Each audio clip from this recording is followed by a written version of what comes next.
এই পেছন থেকে জড়িয়ে ধরে বলছে, মা গো আমার না খুব খিদে পেয়েছে, ও মা কিছু খেতে দাও না। এইটুকুটুকু হাতগুলো, 3 বছর বয়স, 3 বছরের একটা বাচ্চা ছেলে কতটুকু হবে ভেবে দেখুন মা। সেই 3 বছরের ছেলেটা হাতটা এরকম করে বলছে, আমার খিদে পেয়েছে, আমায় কিছু খেতে দাও না মা, ও মা কিছু খেতে দাও না। মায়ের কোমরটা ধরেছে, আর মা এরকম করে দড়ি ধরে, রাধে রাধে, এই যে এরকম করে দড়ি, মাটির কলসির ভেতরে একটা লাঠি দেওয়া আছে, আর লাঠিটাকে দড়ি দিয়ে বাঁধা আছে, আর দুটো দড়ি এরকম করে ধরছে আর টানছে। এখন কোমরটা যখন ধরেছে, মা এরকম কাজ করতে করতেই বলছে, ওরে গোপাল একটু দাঁড়িয়ে যা বাবা, এই আমার এক্ষুনি হয়ে গেল, এই আমি তোকে এক্ষুনি খেতে দেব, একটু দাঁড়া। ভগবান দেখলেন তাহলে তো কোমর ধরলে হবে না, কোমর ধরে তো কাজ হচ্ছে না, তাহলে এবার মায়ের একটা হাত গিয়ে ধরেছে, আর একটা হাত ধরে, দুটো হাত দিয়ে একটা হাতকে চেপে ধরে বলছে, বলি দে দে আমায় ননি দে মা,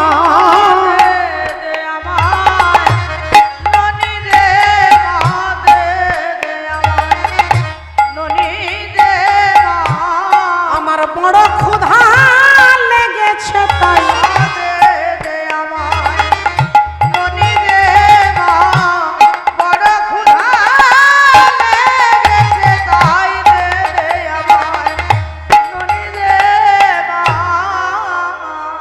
যখনই একটা হাত ধরেছে মা, তখন একটা হাতে দড়িটা ধরে রেখেছে, আরেকটা দড়ি দিয়ে টান দিচ্ছে। ভগবান দেখলেন তাহলে এর কোমর ধরে কাজ হলো না, মায়ের হাত ধরেও কাজ হলো না, তাহলে এবার মায়ের কাজটা বন্ধ করতে গেলে কিটা ধরতে হবে না, মাটির কলসির মধ্যে যে লাঠিটা ঘুরছিল ওই লাঠিটাকে গিয়েই ভগবান হাত দিয়ে ধরেছে। আর যেই লাঠিটাকে ধরেছে অমনি মাটির কলসি ঘোরাটা বন্ধ হয়ে গেল। তাহলে একটু ভালো করে ভেবে দেখুন, মাটির কলসির মধ্যে যে লাঠিটাকে দড়ি দিয়ে ঘোরাচ্ছিল সেই ঘোরাটা বন্ধ করে দিলেন ভগবান। তার মানে কি না, এই যে ব্রহ্মাণ্ডের মধ্যে এই যে জগৎ ভাণ্ড, এটাও একটা কলসি, আর এই ভাণ্ডের মধ্যে কারা ঘুরছে, আমার আপনার মতো জীব ঘুরছি বাবা, 84 লক্ষ জনই ভ্রমণ করছি, ঘুরছি। এই ঘোড়াটা বন্ধ করতে কে পারে না, একমাত্র পরমাত্মা ভগবান পারে, একমাত্র ভগবান পারেন এই ঘোড়াটা বন্ধ করতে। রাধে রাধে। আপনারা জানলে সকলে জানেন, একটু মনে করিয়ে দেওয়ার জন্য বলছি যে এই ঘোড়াটা একমাত্র তিনি বন্ধ করতে পারেন। তার প্রমাণ দেখাচ্ছেন ত্রেতা যুগে ভগবান রামচন্দ্র, ভাই লক্ষণ আর সীতা দেবী, এই 3 জনে যাচ্ছেন 14 বছরের জন্য বনবাসে, গঙ্গা পেরিয়ে যেতে হবে। এমন সময় রামচন্দ্র লক্ষণকে বলছে, ভাই যাও তো দেখে এসো তো, এই যে গঙ্গাটা আমরা পেরোবো তার জন্য তো একটা মাঝি দরকার, নৌকো দরকার, দেখো কোথায় আছে। লক্ষণ বলল, দাদা আপনি বৌদিকে নিয়ে এই গাছের ছায়াতে বসুন, আমি দেখছি কোথায় মাঝি আছে কিনা। লক্ষণ ছুটে যাচ্ছে, চারিদিকে গঙ্গার পাড়ের দিকে তাকাচ্ছে, দেখছে একটাও মাঝি নেই, একটাও মাঝি নেই। হঠাৎ ভাবলেন তাহলে কি আমরা এপারেই থাকতে হবে, মাঝি তো কোথাও নেই। আর যেই ভালো করে দেখতে গেলেন, দেখলেন দূরে একজন মাঝি গালে হাত দিয়ে বসে আছে। মাঝি ভাবছে আমার নৌকোয় আজ 3 দিন কেউ পারাপার হয়নি, 3 দিন আমার বাড়িতে রান্না হয়নি, আমার ছেলেরা অভুক্ত হয়ে পড়ে আছে, জল খেয়ে পড়ে আছে, তাহলে বোধহয় আজকেও তো বেলা বেড়ে যাচ্ছে, কেউ পারাপার হবে না। মাঝি গালে হাত দিয়ে সংসারের কথা চিন্তা করছে, আর এমন সময় লক্ষণ ঠাকুর পেছন থেকে ডাক দিচ্ছে, ও মাঝি ভাই, আরে এদিকে এসো, এদিকে, হ্যাঁ তোমাকে ডাকছি, এদিকে এসো। আর অমনি মাঝি আনন্দে ভাবছে, যাক বাবা অন্তত একজন তো পেরোবে, একটা কড়ি তো পাওয়া যাবে। তাড়াতাড়ি নৌকাটা নিয়ে এসেছে। হ্যাঁ ঠাকুর আসুন, আসুন ঠাকুর আসুন, পার করে দিতে হবে তো।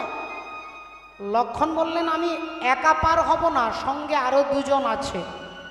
মাঝি হিসেব করে নিচ্ছে, তাহলে 3 জন পার হবে, মানে 3টে কড়ি, 3টে টাকা অন্তত পাওয়া যাবে। তা যান, ঠিক আছে, আপনি তাড়াতাড়ি সঙ্গে যে দুজন আছে নিয়ে আসুন, আমি ততক্ষণ আমার এই ছেঁড়া গামছাটা দিয়ে আমি নৌকোটাকে ঝেড়ে পরিষ্কার করে দিচ্ছি।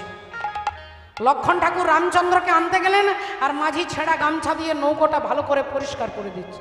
আর পরিষ্কার করে দিয়ে রাধে রাধে এদিকে লক্ষণ ঠাকুর ডাক দিচ্ছে, এই যে মাঝি, আমরা চলে এসেছি। আর মাঝি নৌকোটা পরিষ্কার করে যেই পিছন ফিরে তাকিয়েছে, অমনি চমকে উঠলেন। এ কি? তাকিয়ে দেখলেন, চমকে গেলেন, দেখলেন রামচন্দ্রের মুখের দিকে।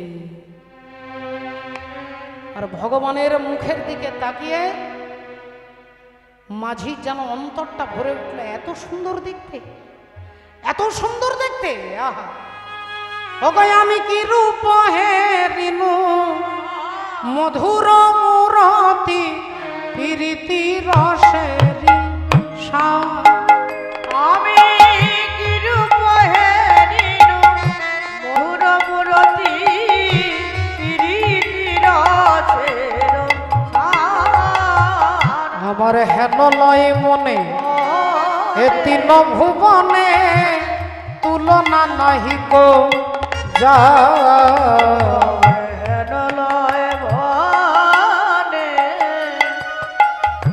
তিন ভুবনে তুলনা নাহি কো যার। বলি তার তুলনা আর কি আছে, তার তুলনা আর কি আছে। ওগো চেয়ে দেখো ব্রহ্মাণ্ড মাঝে, তার তুলনা আর কি আছে। চেয়ে দেখো ব্রহ্মাণ্ড মাঝে, তার তুলনা আর কি আছে। রামচন্দ্রের দিকে তাকিয়ে হাঁ করে তাকিয়ে আছে। লক্ষণ ঠাকুর এরকম করছে, এই যে ও মাঝি ভাই, আরে কি হলো, কি কি দেখছো? মাঝি বলে উঠলেন, ঠাকুর ইনি কে? না ইনি আমার দাদা। না কিছু মনে করবেন না, আপনার দাদার নাম কি গো? আপনার দাদার নাম কি? হরি বল। সঙ্গে সঙ্গে লক্ষণ ঠাকুর বললেন, কেন আমার দাদাকে চেনো না? আমার দাদা হচ্ছে অযোধ্যার রাজা দশরথ, আর দশরথের পুত্র যার নাম হলো রঘুনন্দন শ্রীরাম। আর যেই বলেছে রাম, অমনি মাঝি গামছাটা হাতে ছিল ছুঁড়ে ফেলেছে, নৌকোর দাঁড়টা ছিল ফেলে দিয়েছে, কোনো রকমে নিজের ধুতির কোঁচাটা ধরে আর ছুটতে ছুটতে যাচ্ছে, আর চিৎকার করছে, বাঁচাও বাঁচাও বাঁচাও। মাঝি ছুটছে, রামচন্দ্র বলছে, ভাই দেখো তো, ওর পেছনে যাও। কি ব্যাপারটা হলো বুঝতে পারলাম না। লক্ষণ পেছনে পেছনে যাচ্ছে, আরে কি মুশকিল, দাঁড়াও দাঁড়াও দাঁড়াও। মাঝি হাফ কিলোমিটার চলে এসেছে ছুটে, এসে এবার হাঁপাচ্ছে। লক্ষণ ঠাকুর বললেন, আচ্ছা আমার দাদার নাম তুমি জিজ্ঞাসা করলে, আর দাদার নাম বলতেই তুমি সব ফেলে দিয়ে ছুটছো।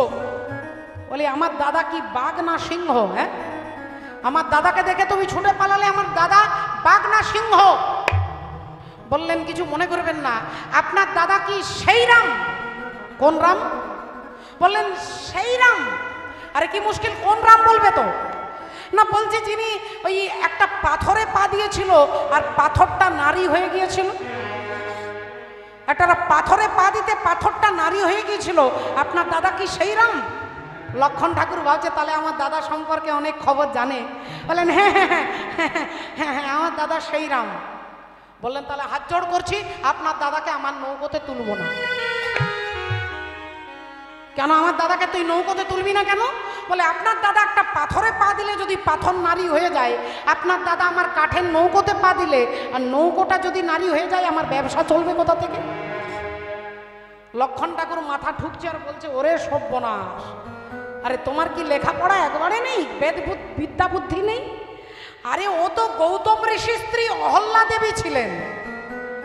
ইন্দ্র যার সতীত্ব নাশ করেছিল, ঋষি গৌতম তার স্ত্রীকে অভিশাপ দিল, তুমি পাথর হয়ে যাও, একটা জায়গায় পড়ে থাকবে, তুমি সবকিছু দেখতে পাবে কিন্তু তোমাকে কেউ দেখতে পাবে না।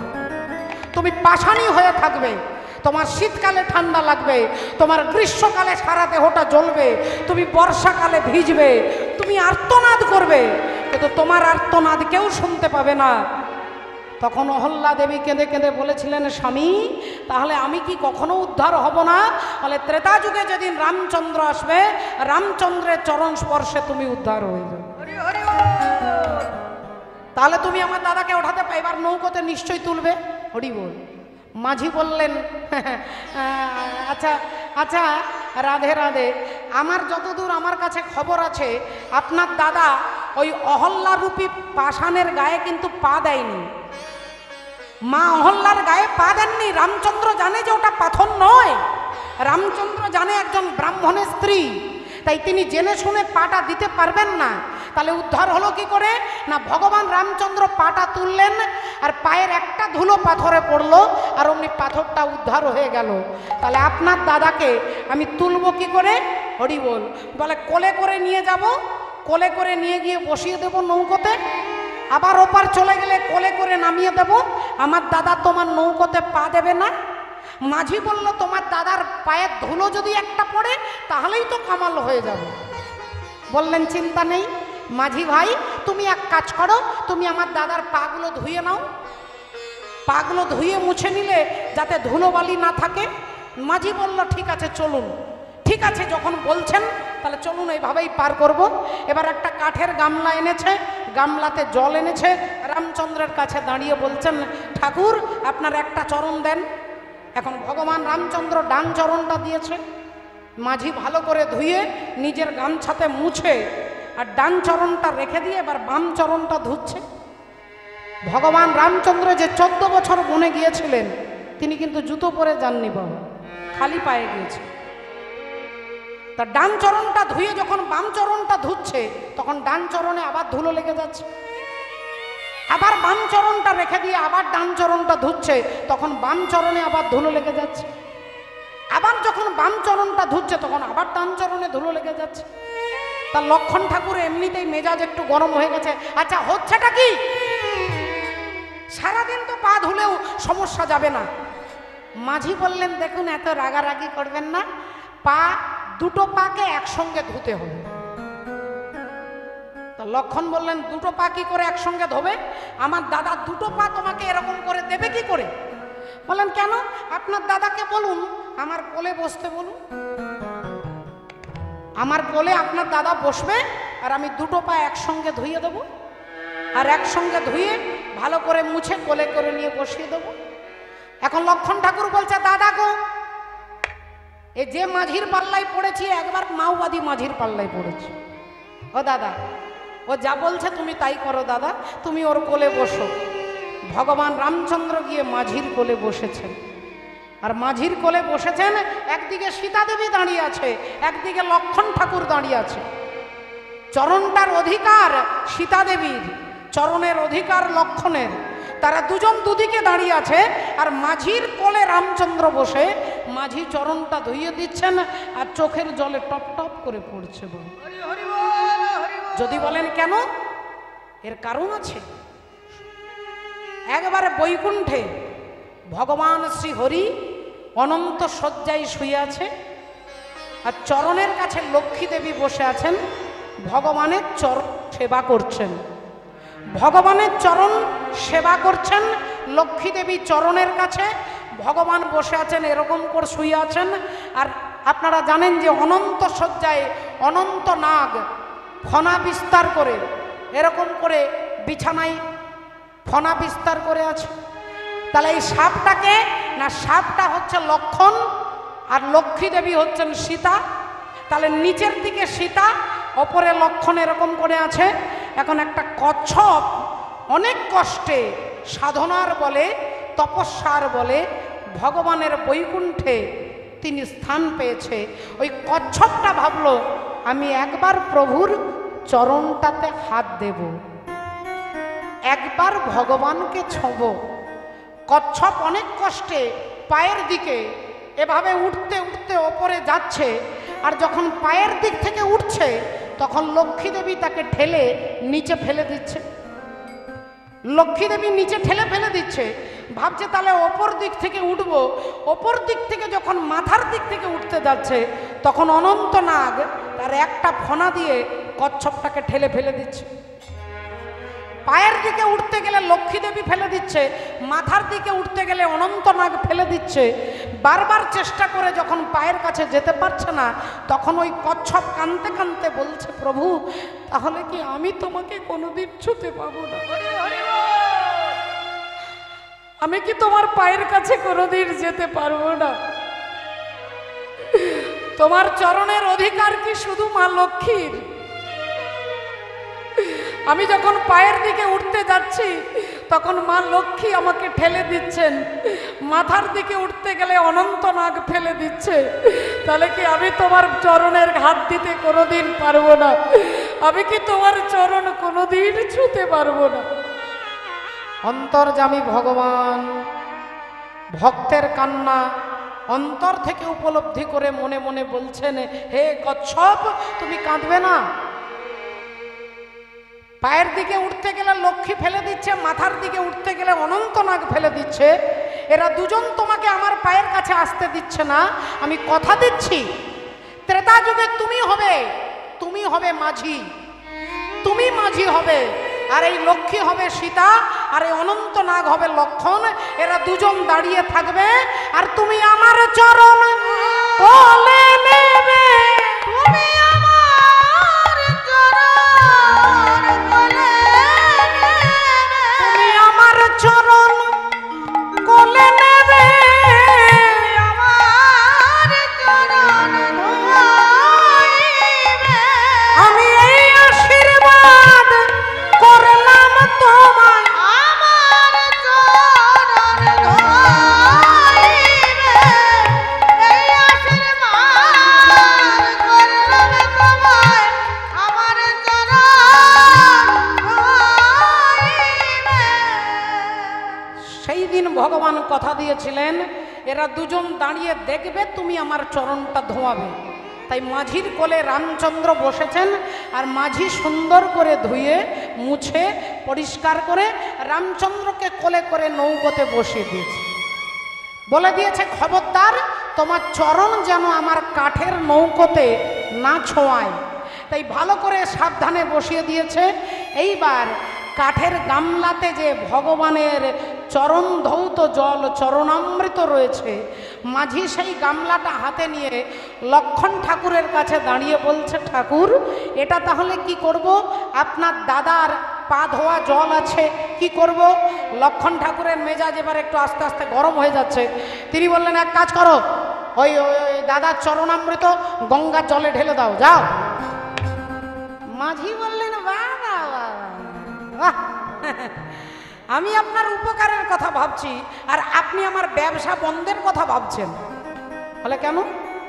না, আপনার দাদার চরণ ধৌত জল যদি গঙ্গায় ঢেলে দিই, আর গোটা গঙ্গাটা যদি নারী হয়ে যায়, তাহলে আমার ব্যবসা নৌকোটা চলবে কোথায়? লক্ষণ ঠাকুর তখন মাথায় হাত দিয়ে বললেন, আচ্ছা ঠিক আছে ঠিক আছে ঠিক আছে, গঙ্গায় ফেলতে হবে না, তুমি এই এই পাথরের ওপরে এই মাটিতে ঢেলে দাও। মাঝি বললেন, আচ্ছা আপনার দাদার চরণামৃত এই মাটিতে ঢেলে দেব, তা আপনি কি চাইছেন যে আমার স্ত্রীর সঙ্গে আমার ডিভোর্স হয়ে যায়? বলে কেন? না, এত পাথরের মধ্যে দাদার চরণামৃত ঢেলে দিলে এতগুলো পাথর যদি নারী হয়ে যায়, আর কেউ যদি আমার সঙ্গে আমার বাড়ি যায়, আমার স্ত্রী আমার সংসারে থাকবে? লক্ষণ ঠাকুর মাথায় হাত দিয়ে রেগে বলছে, তাহলে তোমার যা ইচ্ছে তাই করো, তোমার যা ইচ্ছে তাই করো। যেই বলেছে যা ইচ্ছে তাই করো, অমনি লক্ষণ ঠাকুর কাঠের গামলাটা হাতে ধরে ভগবানের চরণামৃত পান করে। ভগবানের চরণামৃত পান করে, ভগবানের চরণামৃত পান করে, চরণামৃত পান করে। বহু ভাগ্য ফলে পেয়েছি বলে, চরণামৃত পান করে। বহু ভাগ্য ফলে পেয়েছি বলে, আহা এমন চরণ হৃদয় গৌর প্রেমানন্দে। ধরে রাখো, এমন চরণ ছাড়বো না রে, হৃদয় মাঝে ধরে রাখো, চরণামৃত পান করে। শ্রদ্ধেয় বাবা ঠাকুর, ভক্তিমতী মায়েরা, একটু ভেবে দেখুন মা, এইবার ঘটনা কি ঘটলো। এখন তিনজনেই নৌকোতে উঠেছে, মাঝি চরণামৃত পান করেছেন, এবার নৌকোটা চালিয়ে নিয়ে যাচ্ছেন মাঝি। নৌকো ধীরে ধীরে চলছে, তিনজন বসে আছে, হরি বল রাধে রাধে। এমন সময় ঘটনা কি ঘটলো দেখুন। মাঝি তো যাচ্ছেন মনের আনন্দে, আরে পার না লগোগে শ্রী রাম কে বিনা, और राम ना मिलेगा हनुमान के बिना। उलूध्वनि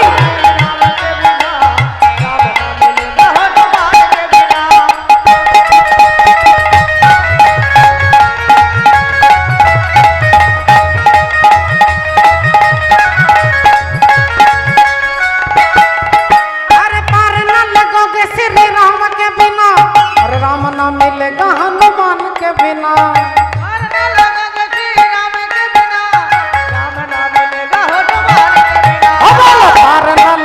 श्री राम के बिना, और राम न मिलेगा हनुमान के बिना।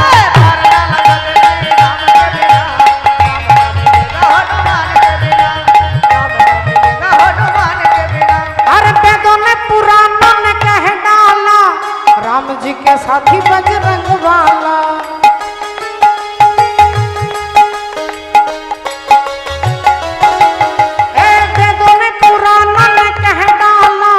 राम जी के साथी बजरंग वाला। अरे जी हनुमान नहीं, अरे जी हनुमान नहीं, राम के बिना रास्ता न मिलेगा हनुमान के बिना।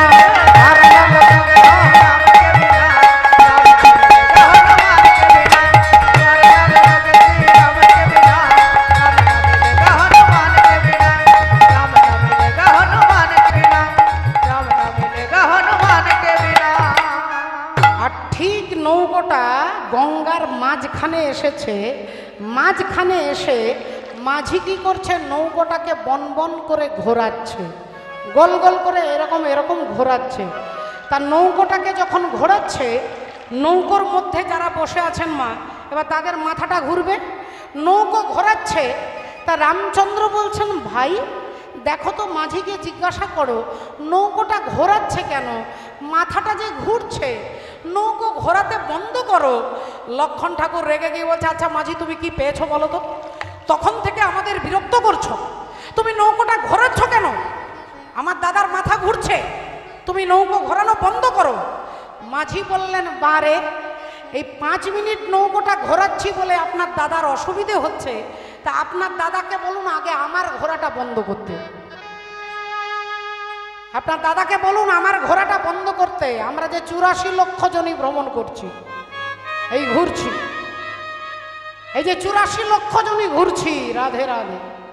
ও যে ভবের গাছে বেঁধে দিয়ে মা পাক দিতেছ অবিরত, ওই ভবের গাছে বেঁধে দিয়ে মা পাক দিতেছ অবিরত। তুমি কি দোষে করিলে আমায় ছটা কুলুর অনুগত,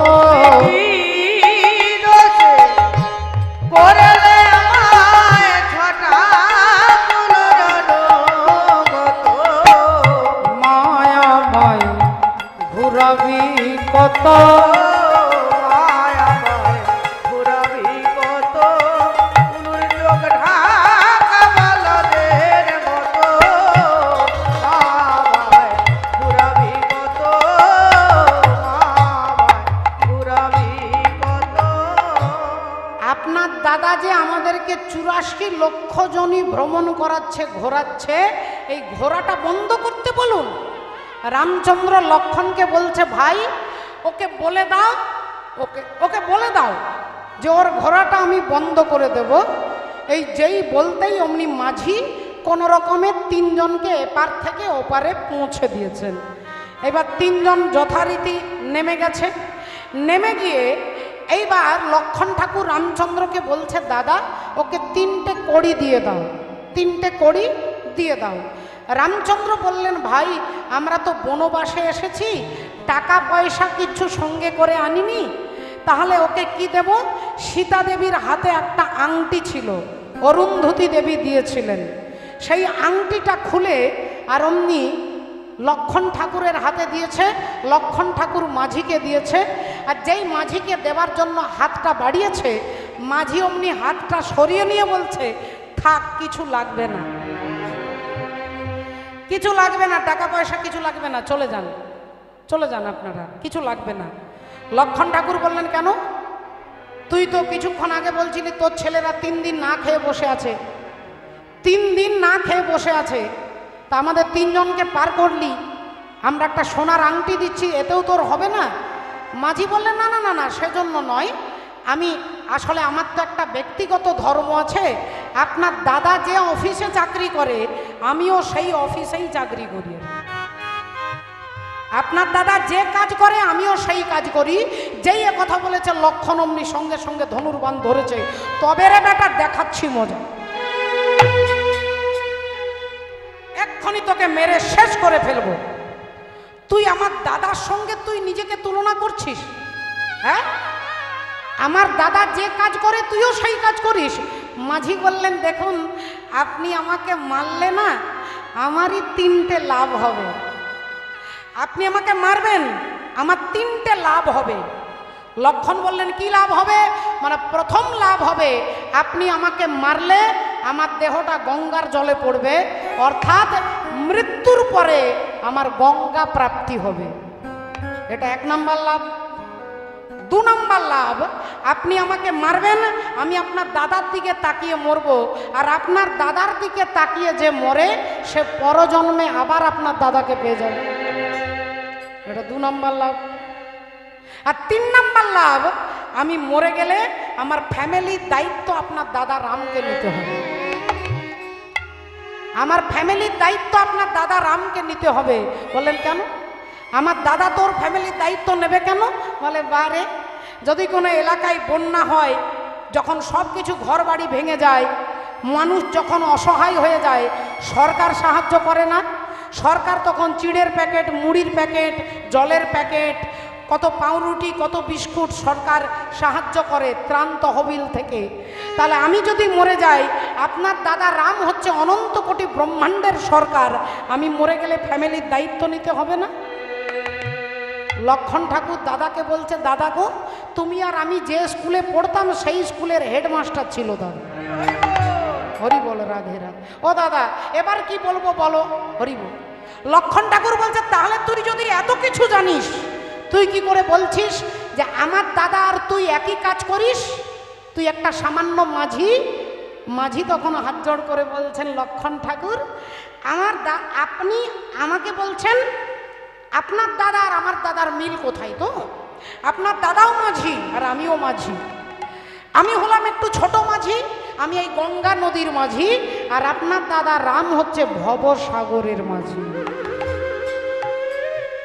আমি সামান্য গঙ্গার মাঝি, আপনার দাদা রাম অনন্ত কোটি ব্রহ্মাণ্ডের মাঝি। তাই আজকে যেমন আপনার দাদাকে আমি বিনা পয়সায় পার করে দিলাম, যেদিন আমি এসে এই ভবের ঘাটে দাঁড়াবো, যেদিন আমি এসে ভবের ঘাটে দাঁড়াবো, আজকে যেমন আমি বিনা পয়সায় পার করে দিলাম, হে প্রভু রাম, আমার মৃত্যুর পরে তুমি বিনামূল্যে পার করে দিও প্রভু গো, আমায় বিনা মূল্যে পার করে দিও।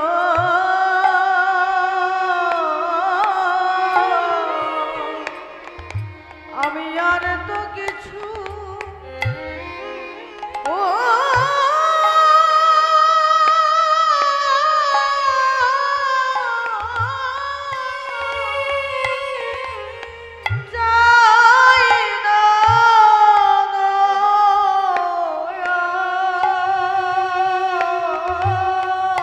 তুমি বিনা মূল্যে পার করে দিও। আমি আর তো কিছু চাই না, দয়া ওই চরণ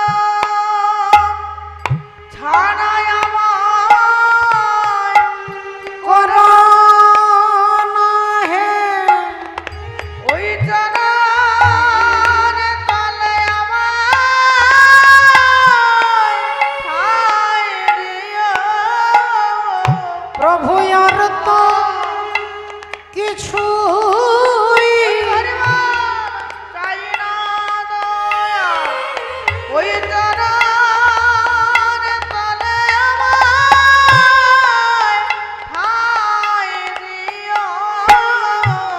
আমায় আর তো কিছু চাই রে দয়া।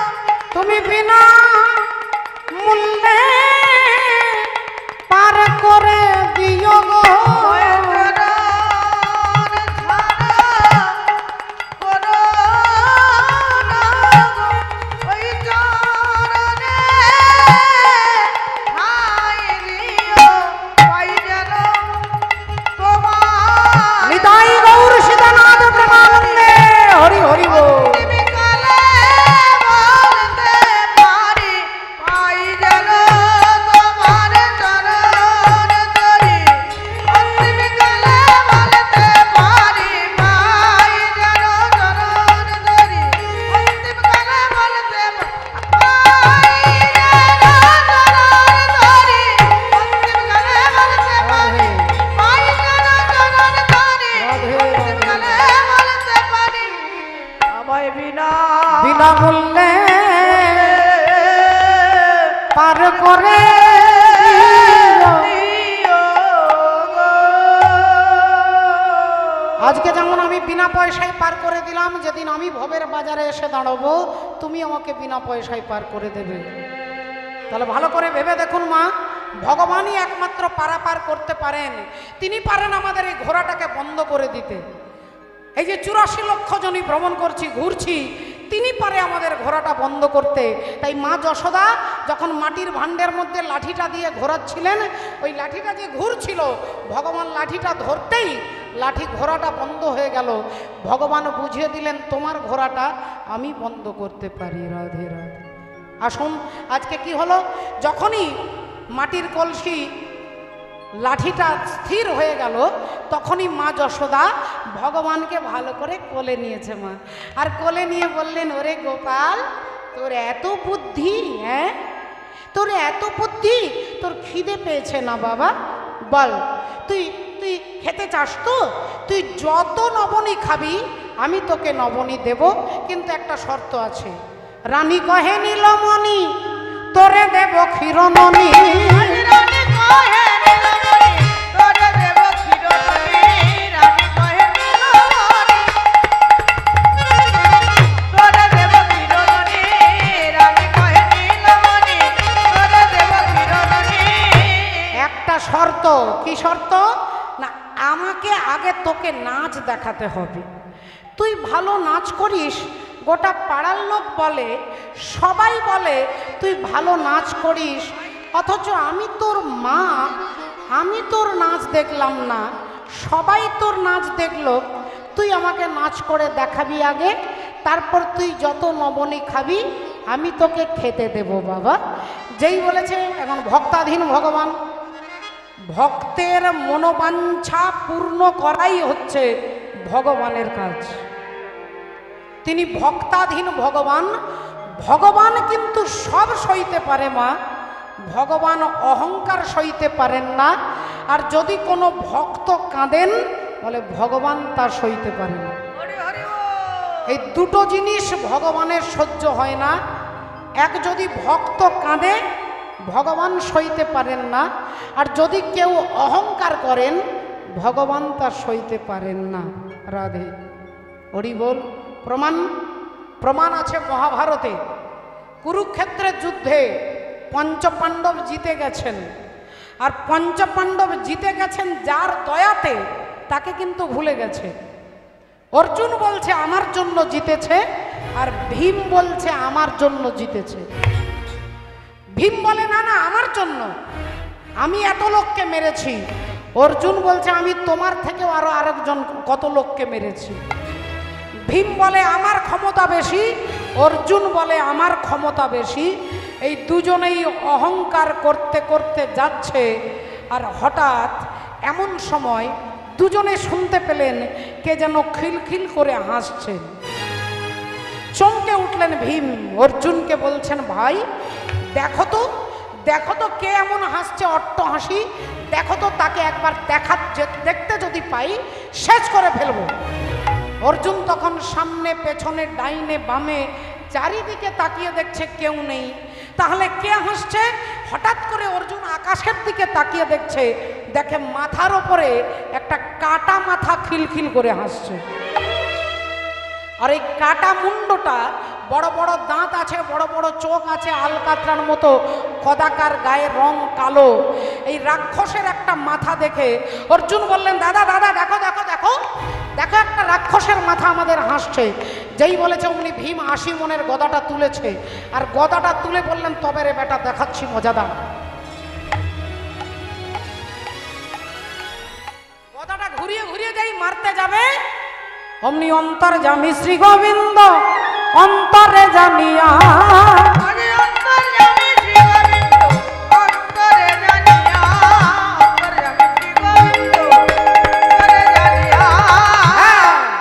ভীমের সম্মুখেতে দাঁড়ালো আসিয়া, আজ ভীমের সম্মুখেতে দাঁড়ালো আসিয়া, ভীমের সম্মুখেতে দাঁড়ালো আসিয়া। আরে আরে আরে আরে আরে আরে আরে, ও ভীম দাদা, ও দাদা ও দাদা, এত রেগে গেছো কেন গো দাদা? কাকে মারবে? কাকে মারবার জন্য তুমি এত রেগে গেছো? গদাটা ঘোরাচ্ছ। ভীম বললেন, কৃষ্ণ তুমি আগে আমার হাতটা ছাড়ো, আগে আমার হাতটা ছাড়ো, আগে ওকে মারবো তারপরে তোমার সঙ্গে কথা বলবো। ভগবান বললেন, না আগে আমার কথা শোনো তারপরে মারবে। ভীম বললেন, না আগে মারবো তারপরে তোমার কথা শুনবো। আবার ভগবান বলে, আগে আমার কথা শোনো, পরে কিন্তু পস্তাতে হবে। বলো বলো কি বলছো? ভগবান বললেন, তুমি যাকে মারবার জন্য গদাটা তুলেছ না, ও কিন্তু তোমার নাতি হয় গো দাদা। আগেই বলে দিচ্ছ, ও কিন্তু তোমার নাতি। ভীম রেগে গিয়ে বলে হচ্ছে, কৃষ্ণ তুমি কি এই মুহূর্তে আমার সঙ্গে ইয়ার্কি করছো? ভগবান বললেন, আমি তোমার সঙ্গে ইয়ার্কি করছি না গো দাদা, সত্যি বলছি, ও তোমার নাতি। অসম্ভব, একটা রাক্ষস, একটা কাটা মুন্ড কখনো আমার নাতি হতে পারে না, একটা রাক্ষস কখনো আমার নাতি হতে পারে না, কারণ আমি একটা দামি বিখ্যাত বংশে জন্মগ্রহণ করেছি। ভগবান বললেন, তুমি যে বংশে জন্মগ্রহণ করেছো সেই বংশের ছেলেই হচ্ছে এই কাটা মুন্ডটা। তোমার বিশ্বাস হচ্ছে না? তুমি যে বংশে জন্মগ্রহণ করেছ সেই বংশের প্রথম পুরুষ হচ্ছে পরমাত্মা ভগবান শ্রী বিষ্ণু। বিষ্ণুর নাভি থেকে সৃষ্টি হলো ব্রহ্মা, ব্রহ্মার পুত্র অত্রি, অত্রির পুত্র সোম, সোমের পুত্র বুধ, বুধের পুত্র পুরুরুবা, পুরুরুবার পুত্র আয়ুষ, আয়ুষের পুত্র নহুষ, নহুষের পুত্র যজাতি, যজাতির পুত্র যদু, যদুর পুত্র পুরু, পুরুর পুত্র জন্মেঞ্জয়, জন্মেঞ্জয় পুত্র প্রচিষ্ঠান, প্রচিষ্ঠানের পুত্র মনুষ্য, মনুষ্যের পুত্র চারুপদ, চারুপদের পুত্র শুদ্ধু, শুদ্ধুর পুত্র বহুগব, বহুগবের পুত্র সংজাতি, সংজাতির পুত্র অসংজাতি, অসংজাতির পুত্র রৌদ্রাস্য, রৌদ্রাস্যের পুত্র ঋতেশু, ঋতেশুর পুত্র রস্তিনাভ, রস্তিনাভের পুত্র রেভি, রেভির পুত্র দুষ্মন্ত, দুষ্মন্তের পুত্র ভরত, ভরতের পুত্র ইক্ষু, ইক্ষুর পুত্র সংবরণ, সংবরণের পুত্র সুধনু, সুধনুর পুত্র সুহত্র, সুহত্রের পুত্র চবন, চবনের পুত্র কৃতি, কৃতির পুত্র উপরিচর বসু, উপরিচর বসু পুত্র জরাসন্ধ, জরাসন্ধের পুত্র সহদেব, সহদেবের পুত্র সমাপি, সমাপির পুত্র কুকু, ককুর পুত্র জন্নু, জন্নুর পুত্র সুরথ, সুরথের পুত্র বিদুরথ, বিদুরথের পুত্র রাধিক, রাধিকের পুত্র অযুতায়ু, অযুতায়ুর পুত্র অক্রধন, অক্রধনের পুত্র দেবতিথি, দেবতিথির পুত্র ঋক, ঋকের পুত্র দিলীপ, দিলীপের পুত্র প্রদীপ, প্রদীপের পুত্র শান্তনু, শান্তনুর পুত্র বিচিত্রবীর্য, বিচিত্রবীর্যের পুত্র পাণ্ডু, পাণ্ডুর পুত্র তুমি ভীম, তোমার ছেলের নাম ঘটোৎকচ, আর ঘটোৎকচের ছেলে যার নাম হলো বর্বরিক। তাহলে ঘটোৎকচ যদি তোমার ছেলে হয়, ঘটোৎকচের ছেলে কি তোমার নাতি নয়? এই কথা যেই বলেছে, ও মা, সঙ্গে সঙ্গে ভীমের হাত থেকে গদাটা ধড়াম করে মাটিতে পড়েছে। ভীম হাত জোড় করে বলছে, কৃষ্ণ ও যদি আমার নাতি, তাহলে আমার নাতির হাত কোথায়? হাত নেই, পা নেই, ধড়টা নেই, শুধু মুন্ডটা দেখতে পাচ্ছি কেন? আমার স্বামীর, আমার নাতির এই দুর্গতি কে করেছে? ভগবান নিজের বুকে হাত দিয়ে বললেন, আমি তোমার নাতি বর্বরিক যেদিন কুরুক্ষেত্রের যুদ্ধ শুরু হবে, সেই শুরু হবে বর্বরিক যাচ্ছে একটা ভাঙা রথে বসে, ভাঙা রথে বসে ভগবানের নাম গাইতে গাইতে যাচ্ছেন, কুরুক্ষেত্রের যুদ্ধে যাচ্ছেন ভগবানের নাম গাইতে গাইতে। জয় জগন্নাথ জগন্নাথ জগন্নাথ জয় জগন্নাথ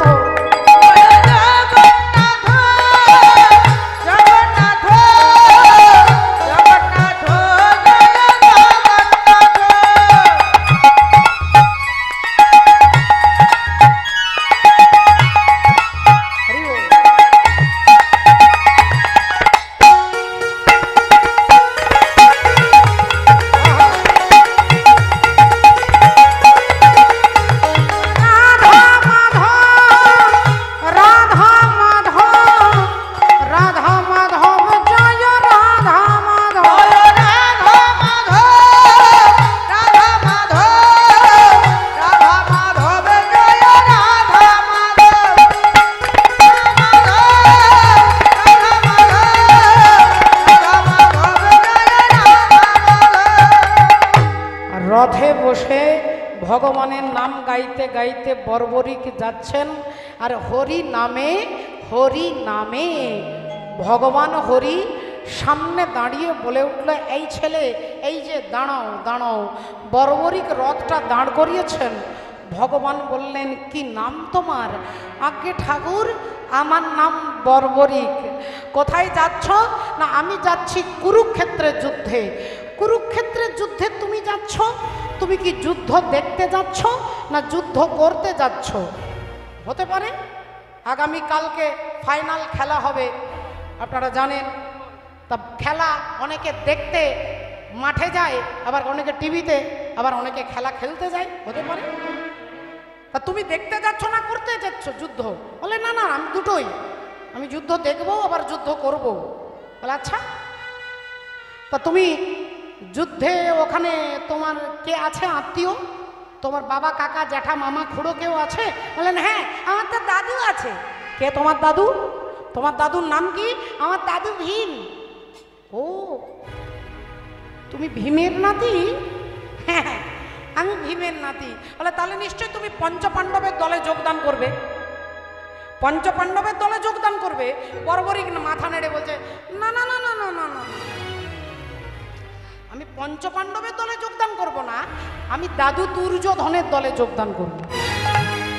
এই ছেলে, বাচ্চা ছেলে তুমি, অবধ বালক তুমি, তোমার দাদু হচ্ছে ভীম, আর ভীমের দল ছেড়ে দিয়ে দুর্যোধনের দলে যোগদান করবে কেন?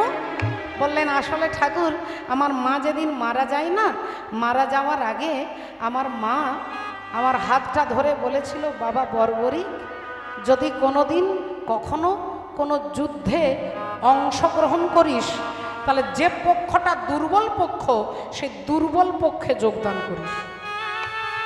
তাই আমি আমার মাকে ছুঁয়ে কথা দিয়েছিলাম, আর সেই কারণেই আমি দুর্বল পক্ষেই যোগদান করব।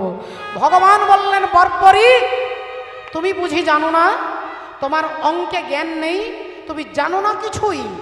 ভীমের দলে, পঞ্চপাণ্ডবের দলে আছে 7 অক্ষহীনী সেনা, আর দুর্যোধনের দলে আছে 11 অক্ষহীনী সেনা। তাহলে যাদের দলে আছে 11 আর এদের দলে আছে 7, তুমি তাহলে দুর্যোধনের দলে যাচ্ছ কেন? ওরা তো দুর্বল নয়, দুর্বল তো পঞ্চপাণ্ডব। বর্বরিক বললেন, ঠাকুর, পঞ্চপাণ্ডব কখনো দুর্বল নয়, কখনো দুর্বল নয়। বলে কেন? পঞ্চপাণ্ডবে তোমার দাদু ভীমের জন্য নাকি অর্জুনের জন্য? বললেন না না না, ভীম, অর্জুন, নকুল, সহদেব এদের কারোর জন্য নয়। পঞ্চপাণ্ডব দুর্বল এই জন্যই নয়, কারণ যে পক্ষে তুমি থাকো, যে পক্ষে তুমি আছো, বলি তারা কি দুর্বল হতে পারে?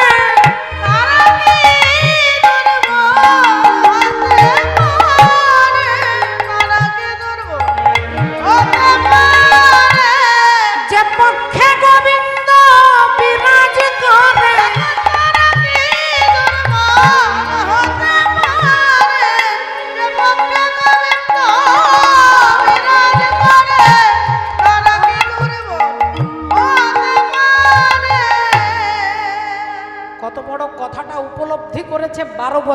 ছেলে, যে যে পক্ষে তুমি থাকো তারা কোনোদিন দুর্বল হয় না। এটাই হয় বাবা, এটাই হয়। রাধে রাধে। আমরা ভুলে যাই, যখনই কোনো একটা কাজ সাকসেস হয়ে যায় তখনই ভাবি আমি আমার ট্যালেন্টের জন্য, আমার জন্য এই বাড়িটা দাঁড় করাতে পেরেছি, আমারই জন্য এই মন্দিরটা হয়েছে, আমারই জন্য ফ্যামিলি বেঁচে আছে। এটা মূঢ়তার লক্ষণ। আমি হলাম নিমিত্ত মাত্র, এটা আগে উপলব্ধি করতে হয়। এটা 12 বছরের ছেলে উপলব্ধি করেছে, বলেন যে পক্ষে তুমি থাকো তারা কখনো দুর্বল হয় না। আর তখনই ভগবান বললেন বর্বরিক, তাহলে যুদ্ধে যেতে গেলে আগে আমার কাছে পরীক্ষা দিয়ে যেতে হবে, আগে আমার কাছে পরীক্ষা দাও। বলো ঠাকুর কি পরীক্ষা দেব? বলো ওই যে তেঁতুল গাছটা দেখতে পাচ্ছ, ওই তেঁতুল গাছে অসংখ্য অসংখ্য কোটি কোটি পাতা আছে, একটা বান মেরে গাছের সমস্ত পাতাগুলোকে ছিঁড়ে দিতে হবে। পারবে? বর্বরিক বললেন চেষ্টা করে দেখবো ঠাকুর, যদি তুমি কৃপা করো তাহলে পারবো। বেশ, তাহলে দেখি। বর্বরিক একটা তীর ধেনুক হাতে নিয়ে চোখ বন্ধ করে গোবিন্দের চরণের ধ্যান করতে লাগলেন। আর ভগবানের চরণের যেই ধ্যান করতে লাগলেন, অমনি ভগবান দেখলো যে বর্বরিকের চোখ বন্ধ। এই মতো অবস্থায় ভগবান ছুটে গিয়ে গাছ থেকে 2টো পাতা ছিঁড়ে নিয়েছে, একটা হাতে রেখেছেন আর একটা পায়ের তলায় রেখে ভগবান চুপ করে দাঁড়িয়ে আছে। আর বর্বরিক গোবিন্দের ধ্যান করে গাছটাকে লক্ষ্য করে তীরটা ছুঁড়ে দিয়েছে।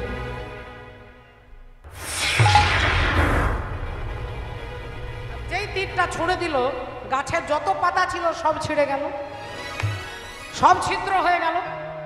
বর্বরিক বললেন ঠাকুর তাহলে এবার আমাকে যেতে দাও, দেখো গাছের সব পাতা ছিঁড়ে গেছে। ভগবান বললেন দাঁড়াও, সব পাতা ছিঁড়তে পেরেছো কিন্তু 2টো পাতা ছিঁড়তে পারোনি, দেখাও সেই 2টো পাতা কোথায়। ভগবান হাতটা খুলে দেখাচ্ছে, এই দেখো। বর্বরিক বললেন ঠাকুর আমি দেখবো না, তুমি দেখো। ভগবান হাতটা কাছে এনে দেখছে হাতের পাতাটা ছিঁড়ে গেছে। ভাবলেন তাহলে হাতটা চাপ লেগেছে, হাতে চাপ লেগেছে তাই ছিঁড়ে গেছে। আচ্ছা দাঁড়াও, আমার পায়ের তলায় একটা পাতা আছে। আর যেই চরণটা সরিয়েছে দেখছে চরণের তলার পাতাটাও ছেঁড়া। ভগবান চিন্তা করতে বাধ্য হলেন যে আমি যাকে হাতে রেখেছি তাকে যদি এ বিনাশ করে দেয়, আমি যাকে পায়ের তলায় রেখেছি তাকে যদি এ বিনাশ করে, তাহলে এ যদি দুর্যোধনের দলে যায় তাহলে এর হাত থেকে তো আমি পঞ্চপাণ্ডবকে বাঁচাতে পারবো না। কারণ পঞ্চপাণ্ডবকে আমি আমার পায়ের তলায় রেখেছি, ঠাঁই দিয়েছি। তাহলে এ যদি দুর্যোধনের দলে যায় তাহলে এর হাত থেকে তো পঞ্চপাণ্ডবকে বাঁচাতে পারবো না। এই তখনই ভগবান পরিত্রাণায়া সাধুনাম বিনাশায়া চ দুষ্কৃতম। ভগবান বললেন বর্বরিক আগে আমার সঙ্গে তোমাকে যুদ্ধ করতে হবে। যেই এ কথা বলেছে বর্বরিকের চোখ দিয়ে টপ টপ করে জল পড়ছে। বর্বরিকের চোখ দিয়ে জল পড়ছেন। বর্বরিক ভাবছেন মনে মনে যে আমি ভেবেছিলাম দুর্যোধনের দলে গেলে কোনো একজন ভক্তের হাতে মরতে পারবো, হয় যুধিষ্ঠির হাতে, নইলে ভীমের হাতে, নইলে অর্জুনের হাতে, কোনো একজন ভক্তের হাতে মরতে পারবো। কিন্তু আমার এমন ভাগ্য যে আমি ভগবানের হাতে মরবার সুযোগ পাবো। আহা, রাধে রাধে। এই ভগবানের হাতে মরতে পারবে ভেবে আনন্দে তিনি কাঁদছেন। বললেন ঠাকুর তাহলে আমার সঙ্গে যুদ্ধ করো। আর অমনি বর্বরিক তীর ধনুক নিয়ে দাঁড়িয়েছেন আর ভগবান সুদর্শন চক্রকে বলছে যাও, ওর দেহ থেকে মুন্ডটাকে আলাদা করে দাও। আর বর্বরিকের মুন্ড থেকে দেহটা আলাদা হয়ে গেল। কাটা মুন্ডটা যখন মাটিতে পড়ে যাচ্ছে, কাটা মুন্ড যখন পড়ে যাচ্ছে, রাধে রাধে, তখন ওই কাটা মুন্ড থেকে ভগবানের নাম বলছে। কত সুন্দর কথা দেখো, আত্ম উপলব্ধি। এই আত্ম উপলব্ধি ছাড়া ভগবানকে চেনার অন্য কোনো রাস্তা নেই বাবা, অন্য কোনো রাস্তা নেই। রাধে রাধে। একজন বলছে যে আমাকে অনেকে দূর থেকে গুলি করলো, কেউ পাথর ছুঁড়লো, কেউ ইট ছুঁড়লো, কিন্তু একটাও আমার গায়ে লাগলো না। বলো তোকে গুলি করলো, তোর গায়ে লাগলো না? নিশ্চয়ই নিশানা উল্টো হয়ে গেছে। বলো না, আমার দিকে এরকম করে সোজা আমি যেদিকে বসে আছি সেখানে লক্ষ্য করে গুলি করলো, কিন্তু আমার গায়ে লাগলো না। পাথর ছুঁড়লো, আমার গায়ে লাগলো না। ইট ছুঁড়লো, লাগলো না। বলেন তুই কোথায় ছিলি? কোথা থেকে তোকে যে গুলি করছিল সে কোথায় ছিল, তুই কোথায় ছিলি? বলে আমি ঘরের ভেতরে দরজা জানলা বন্ধ করেছিলাম, পাঁচিলের বাইরে দাঁড়িয়েছিল যে গুলি করছিল। বলে পাঁচিলের বাইরে দাঁড়িয়ে গুলি করলে কি তার লাগবে? গুলিটা তো পাঁচিলে গিয়ে লাগবে। বললেন ভগবানের সুরক্ষা পাঁচিলের ভেতরে আমরা সবাই আছি বাবু। হরি হরি বল, হরি বল। এই পাঁচিলের ভেতরে আছি, তিনি যখন কৃপাটা সরিয়ে নেবেন তখন বিনাশ অবশ্যম্ভাবী হবে। তাই যদি বেঁচে আছি তাহলে ভাবতে হবে যে তিনি আমাকে রক্ষা করেছে। রাধে রাধে। ভক্তমণ্ডলী, ভক্তিমতী মায়েরা, গানটা আপনারা শুনেছেন, আমি দুটো লাইন মনে করিয়ে দেব। শুধু তুমি ছিলে না বলে আলো জ্বলল না, ভাষা ছিল কথা ছিল, কাছে ডাকলে না বলে মন কথা বলল না, দ্বীপ ছিল শিখা ছিল, শুধু তুমি ছিলে না বলে আলো জ্বলল। শুধু তুমি নেই এই দেহটাতে, যদি তুমি না থাকো এ হাত চলবে না, এ কান শুনতে পাবে না, এই চোখ দেখতে পাবে না, এই জিহ্বা নড়বে না। তুমি আছো বলে হাতটা নাড়ছি, পায়ে দিয়ে চলছি, সারা ইন্দ্রিয় কাজ করছে। কিন্তু তিনি যদি চলে যায় তাহলে দেহটা আর কোনো কাজে লাগবে না বাবা। তাই রাধে রাধে, হরি বল, নিতাই গৌর সীতানাথ প্রেমানন্দে, হরি বল, রাধে।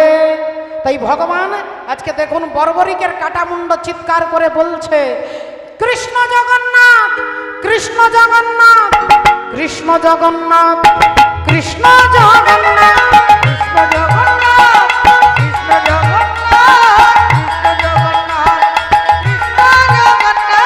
কৃষ্ণ জগন্নাথ, কৃষ্ণ জগন্নাথ, কৃষ্ণ জগন্নাথ, কৃষ্ণ জগন্নাথ, কৃষ্ণ জগন্নাথ, কৃষ্ণ জগন্নাথ, কৃষ্ণ জগন্নাথ, কৃষ্ণ জগন্নাথ, হে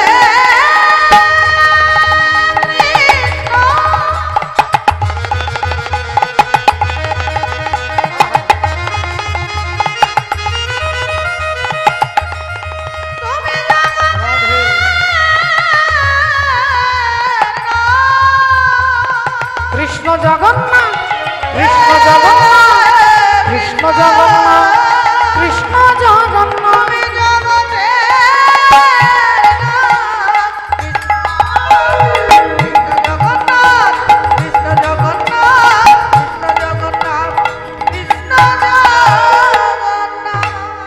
যেই কাটামুন্ড থেকে ভগবানের নাম বলছেন, ভগবান ছুটে গিয়ে বর্বরিকের কাটামুন্ডটা মাটি থেকে তুলে বুকের মধ্যে নিয়ে ভগবান কেঁদে কেঁদে বলছে, বর্বরিক তুমি আমাকে ক্ষমা করো, বর্বরিক তুমি আমায় ক্ষমা করো। আমি তোমার মতো ভক্তের প্রাণ হরণ করেছি শুধুমাত্র পরিত্রাণায় সাধু নাম বিনাশায় চ দুষ্কৃতম। তুমি আমায় ক্ষমা করো বর্বরিক। বলো বর্বরিক তুমি কি চাও? তুমি আজকে যা চাইবে আমি তোমাকে তাই দেব। তুমি যা চাইবে তাই দেব, বলো তুমি কি চাও? বর্বরিক বললেন, ঠাকুর যদি আমাকে কিছু দিতে হয় তাহলে আমাকে 18 দিন বাঁচিয়ে দাও, 18 দিন বাঁচিয়ে দাও। আমি কুরুক্ষেত্রের যুদ্ধ দেখতে চাই, কিন্তু আমি যুদ্ধ দেখব আমাকে যেন না কেউ দেখতে পায়। আমি যুদ্ধ দেখব কিন্তু আমাকে যেন না কেউ দেখতে পায়। ভগবান বললেন, তথাস্তু, তুমি যুদ্ধ দেখবে কিন্তু তোমাকে কেউ দেখতে পাবে না। সমস্ত ঘটনা ভীম আর অর্জুন শুনলেন, এতক্ষণ পরে সব বুঝতে পারলেন। এবার ভীম তখন বর্বরিককে বলছেন, তাহলে তুমি যদি জানো যে আমি তোমার দাদু, তাহলে তুমি আমাদের কথা শুনে হাসলে কেন? তুমি হাসলে বলেই তো আমি গদাটা নিয়ে তোমাকে মারতে যাচ্ছিলাম, তুমি হাসলে কেন? বর্বরিক বললেন, দাদু ওই যে তুমি বলছো আমি না থাকলে হতো না। অর্জুন দাদু বলছে আমি না থাকলে হতো না। আসলে দাদু আমি তো যুদ্ধটা দেখেছি, আমি যুদ্ধ দেখেছি। তুমি যাকে মেরেছো বলে মনে করছো, তাকে মারবার অনেক আগে তিনি তাকে মেরে রেখেছে, তুমি নিমিত্ত মাত্র। তুমি নিমিত্ত হয়ে অহংকার করছো, তাই আমার হাসি পাচ্ছিল। যেই বলেছে ভীম আর অর্জুন লজ্জায় মাথাটা নিচু করেছেন, বর্বরিকের কাটামুন্ড গোবিন্দের চরণে পড়েছে। একটু ভালো করে লক্ষ্য করে দেখুন, ভক্তাধীন ভগবান, ভক্তের ইচ্ছা পূর্ণ করাই ভগবানের কাজ। তাহলে আজকে মা যশোদা বলছেন, বাবা গোপাল, সবাই বলে তুই ভালো নাচ করিস, তা তুই আমাকে নাচ দেখাবি না? হ্যাঁ, 3 বছরের ছোট্ট ভগবান মা যশোদাকে আনন্দ দেওয়ার জন্য তিনি আনন্দের নৃত্য করছে। ও নাচে তা থই নাচে নন্দ দুলাল, রাগা চরণে বাজে বঞ্চির উলুধ্বনি।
নাচে রাধা নাচে নাচে গোপীগণ, পশু পাখি নাচে নাচে সারা ত্রিভুবন। কৃষ্ণ নাচে রাধা নাচে নাচে গোপীগণ, পশু পাখি নাচে নাচে সারা ত্রিভুবন। হে কৃষ্ণ নাচে রাধা নাচে নাচে গোপীগণ, পশু পাখি নাচে নাচে সারা ত্রিভুবন। কৃষ্ণ নাচে রাধা নাচে নাচে গোপীগণ, পশু পাখি নাচে নাচে সারা ত্রিভুবন। নাচে তা ধই নাচে তা ধই নাচে নন্দ দুলাল, তা ধই নাচে নন্দ দুলাল। রাধে নিতাই গৌর সীতানাথ ব্রহ্মানন্দে হরি হরি।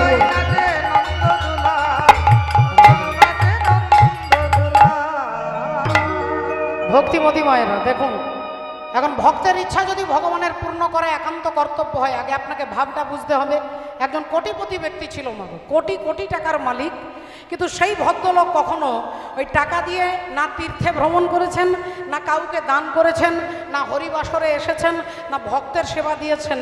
কিন্তু সে যখন বুড়ো হয়ে গেছে, তার স্ত্রী তাকে বলছে, হ্যাঁ গো, বলি পাড়ায় কীর্তন হচ্ছে, তুমি একটু কীর্তন শুনতে যেতে পারো না? গোটা গ্রাম শুদ্ধ লোক যাচ্ছে আর তুমি কীর্তন শুনতে যেতে পারো না?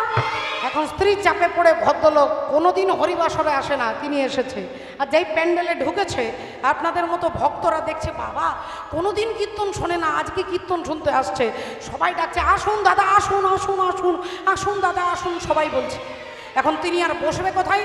একজন নিজের আসনটা দিয়ে বলছে, দাদা বসুন, দাদা বসুন বসুন বসুন।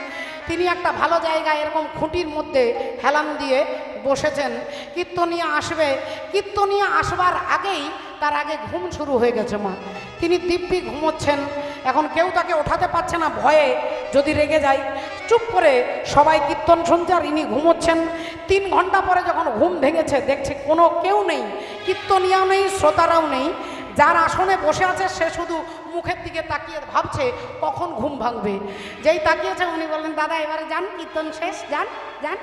আপনিও যান আমিও যাই। তিনি যেই উঠে চলে যাচ্ছে, ইনি আসন নিয়ে ঘর চলে গেছে।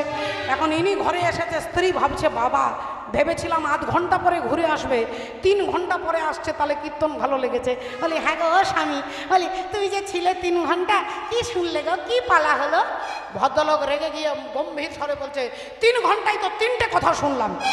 কি কথা শুনলে? বলে আসুন বসুন আর যান, আসুন বসুন যান।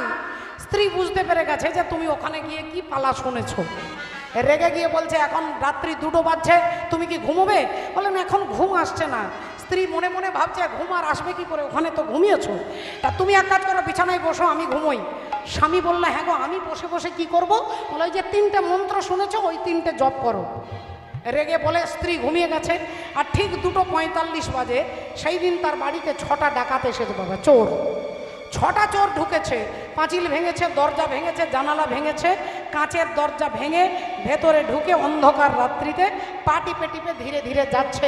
কোটিপতি লোক, অনেক কিছুই চুরি করতে পারবো। পা টিপে টিপে যাচ্ছে আর ইনি বিছানায় চোখ বন্ধ করে মন্ত্র বলছে আসুন আসুন আসুন। চোরেরা ভাবছে এই রে এই বেটা তো আমাদেরকে ডাকছে রে। একজন বলল শ্রদ্ধাজি এ তো জেগে আছে। বলে তাহলে যেভাবে ঢুকেছিস সেভাবে পালা, যেভাবে এসেছিস সেইভাবে পালা। এরা যেই পিছিয়ে পালাতে যাবে, ইনি বিছানায় চোখ বন্ধ করে মন্ত্র বলছে বসুন বসুন। একজন বলল শ্রদ্ধাজি আমাদের বসতে বলছে, তাহলে চিনতে পেরে গেছে, এইবার থানায় ফোন করবে, কি করব?